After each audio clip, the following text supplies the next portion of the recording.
KBR news కి స్వాగతం. దేవుడంటే భయం లేదు, దేవుడి ఆభరణాలంటే భక్తి లేదు. ఎవరు చూడరని, చూసినా తెలుసుకోలేరని అనుకున్నారేమో ఈ ఇంటి దొంగలు. చేతివాటం చూపించారు. స్వామివారి ఆభరణాలను మాయం చేసేశారు. నంద్యాల జిల్లా చాగలమర్రిలోని ఆలయంలో చోరీ జరిగింది. మద్దూరు వెంకటేశ్వర స్వామి ఆలయంలో వెండి ఆభరణాల అపహరణ జరిగింది. వెండి కిరీటం, హస్తాలు, శంకు చక్రాలు, పాదాల తొడుగులతో పాటుగా స్వామివారి ఆభరణాలు మరికొన్ని కూడా మాయమయ్యాయి.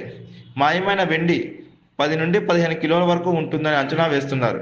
వైకుంఠ ఏకాదశి రోజున నకిలీ వెండి ఆభరణాలతో స్వామివారికి అలంకారం చేశారు. మాజీ ఈవో నర్సయ్య, పూజారి కిషోర్ శర్మ ఒరిజినల్ ఆభరణాలు అమ్ముకున్నట్లుగా ఆరోపణలు వస్తున్నాయి. అయితే వైకుంఠ ఏకాదశి రోజున తమ బండారం బయటపడుతుందని మాజీ ఈవో, పూజారి వెండి తాపడం చేయించారు.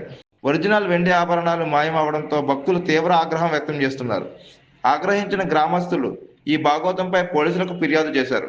నర్సయ్య, పూజారి కిషోర్లను పోలీసులు అదుపులోకి తీసుకున్నారు. ఆలయాలను పరిశీలించారు.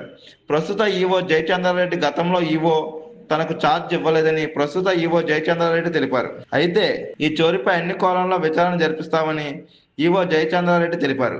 అది మా పోలీస్ దృష్టికి కూడా రావడం జరిగింది. ఎంక్వైరీ నడుస్తుంది. ఎవరైతే దీని వెనకాల ఉన్నారో, ఈ క్రైమ్ కమిట్ చేశారో ఖచ్చితంగా వాళ్ళపైన స్ట్రిక్ట్ లీగల్ యాక్షన్ తీసుకుంటారు. లోకల్గా పూజారి పైన ఎక్కువ ఆరోపిస్తున్నారు సార్. గత ఈవో పైన కూడా ఆరోపణలు ఎక్కువగా వినిపిస్తున్నాయి.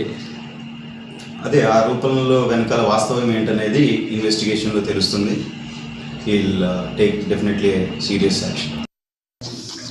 నిన్న వైకుంఠ ఏకాదశి మద్దూరులందు బాగా జరుగుతుంది కాబట్టి చాగలమర్రి మండలము మద్దూరు గ్రామంలో శ్రీ వెంకటేశ్వర స్వామి, ప్రసన్న వెంకటేశ్వర స్వామి దేవస్థానంలో వైభవంగా జరుగుతుంది కాబట్టి అర్చకులు, గ్రామ ప్రజలు అర్చకులను ఏమని కోరినారంటే, మా ఈ వెండి వస్తువులు ఉన్నాయి కదా అలంకరించమని కోరి ఉన్నారు.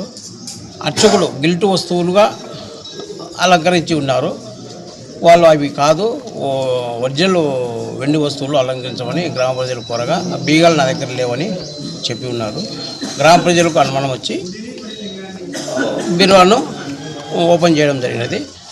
ఓపెన్ చేసినప్పుడు బీరువాలో ఏ వస్తువులు కనిపించకపోగా పోయేసరికి అర్చకుని పాత ఈవోను ఎస్ఐ గారికి అప్పచెప్పినట్టు తెలిసింది. ఇప్పుడు గిల్టు నగలు అంటున్నారు. అవి ఒరిజినలా కాదా అని టెస్ట్ చేయించి చెప్పగలరు.